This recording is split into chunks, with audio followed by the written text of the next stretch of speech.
Roti, makanan yang kini menjadi bagian tidak terpisahkan dari kehidupan kita. Hal itu karena roti telah menjadi makanan yang tidak asing lagi bagi masyarakat Indonesia. Jenis-jenis roti pun sangat beragam. Namun, pernahkah Anda bertanya-tanya bagaimana makanan ini pertama kali hadir di Indonesia? Istilah roti yang kita kenal hari ini memiliki perjalanan bahasa yang menarik. Dalam bahasa Belanda, roti disebut brood, sedangkan dalam bahasa Inggris dikenal sebagai bread. Namun, istilah roti juga dipengaruhi oleh India, di mana makanan berbahan dasar tepung seperti chapati dan naan sudah lama menjadi bagian dari budaya kuliner mereka. Dalam bahasa Hindi dan Urdu, roti berarti roti pipih yang tidak beragi, yang kemudian diadaptasi ke dalam bahasa Melayu dan Indonesia untuk merujuk pada semua jenis roti. Dengan kedatangan Belanda pada abad ke-17, teknik memanggang roti modern diperkenalkan di Nusantara, dan istilah ini perlahan mengacu pada roti bertekstur lembut khas Eropa. Sejarah roti di dunia sebenarnya bermula dari wilayah Mesir dan Mesopotamia, di mana penduduknya menemukan cara mengolah gandum menjadi pasta yang kemudian dimasak di atas api hingga mengeras. Di Indonesia sendiri, perjalanan roti dimulai pada tahun 1930 ketika penjajah Belanda membawa dan memperkenalkan makanan ini kepada penduduk pribumi. Pada masa ini, metode pembuatan roti masih sangat sederhana tanpa menggunakan ragi. Proses fermentasi dilakukan secara alami dengan hanya menggunakan kain basah sebagai penutup adonan, yang mengakibatkan roti memiliki tekstur yang keras dan kasar. Memasuki era 1950-an, terjadi perkembangan signifikan dalam pembuatan roti di Indonesia dengan dimulainya penggunaan mentega. Inovasi ini membawa perubahan pada cita rasa roti yang menjadi lebih gurih dengan aroma yang lebih menggugah selera.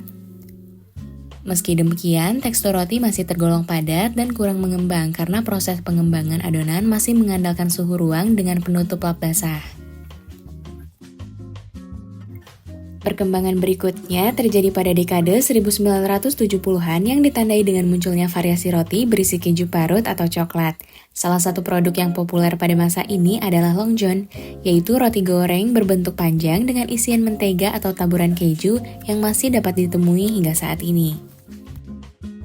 Seiring dengan kemajuan teknologi dan akses informasi yang semakin mudah, industri roti di Indonesia mengalami transformasi yang pesat. Hal ini dibuktikan dengan maraknya pembukaan gerai bakery berjaring global di Indonesia yang membawa teknik pembuatan modern serta berbagai jenis tepung yang digunakan.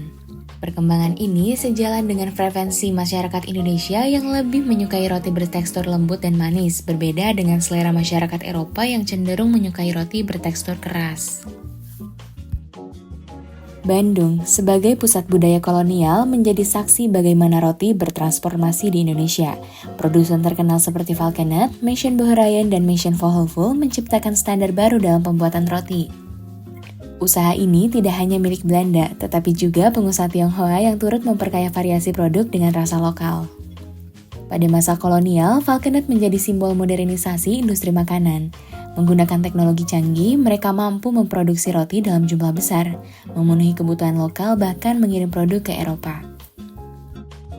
Salah satu toko roti legendaris di Bandung adalah Cari Rasa, yang telah berdiri tahun 1960 oleh Haji Katmajaya, yang awalnya hanya menjual roti sarikaya saja, lalu pada tahun 1975 baru muncul variasi roti bakar. Toko roti yang berdiri sejak tahun 1958 ini merupakan legenda roti panggang di Bandung dan juga menjadi salah satu roti paling populer yang ada di Bandung. Awal mulanya roti ini berdiri di kota Salatiga, namun sang pemilik pindah dan juga memindahkan usahanya pada tahun 1991 ke Bandung. Saat ini roti gempol masih dipegang oleh generasi kedua dari sang pemilik. Di Hindia Belanda, tradisi on-bite atau sarapan menjadi simbol gaya hidup kolonial. Menu utama sarapan ala Eropa termasuk roti mencerminkan keteraturan dan modernitas yang ingin mereka tunjukkan. Tradisi ini kemudian mempengaruhi masyarakat lokal, terutama bangsawan dan pegawai pemerintahan yang mulai mengadopsi roti sebagai bagian dari gaya hidup.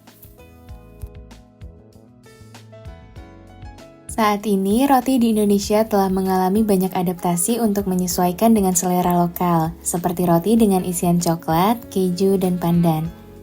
Roti-rotian khas Indonesia seperti roti bakar dan roti unyil merupakan contoh inovasi yang membuat roti lebih diterima di berbagai kalangan. Selain itu, perkembangan industri bakery membuat variasi roti semakin beragam dengan harga yang terjangkau sehingga dapat diakses oleh semua lapisan masyarakat. Di zaman modern, roti menjadi bagian dari budaya urban di Indonesia, sering dijual di toko roti dan kafe. Roti juga sering dihidangkan dalam acara-acara tertentu dan dijadikan oleh-oleh, menunjukkan pergeseran fungsi roti dari sekedar makanan ke simbol gaya hidup. Salah satu adaptasi yang populer adalah menggabungkan roti dengan bahan atau bumbu lokal seperti pisang, ubi, pandan, tape, bahkan sambal. Kombinasi ini menciptakan cita rasa yang unik yang sangat Indonesia dan tidak ditemukan di negara lain. Misalnya roti isi abon, roti rasa durian, atau roti pandan yang memanfaatkan bahan-bahan lokal sebagai identitas rasa. Roti di Nusantara bukan hanya makanan, ia adalah jembatan antara masa lalu dan masa kini. Dari simbol kolonial hingga inovasi modern, roti terus beradaptasi dengan perubahan zaman. Bagaimana roti akan berkembang di masa depan? Satu hal yang pasti, ia akan terus menjadi bagian dari kisah kita, menyatukan rasa dan budaya dalam setiap potongan.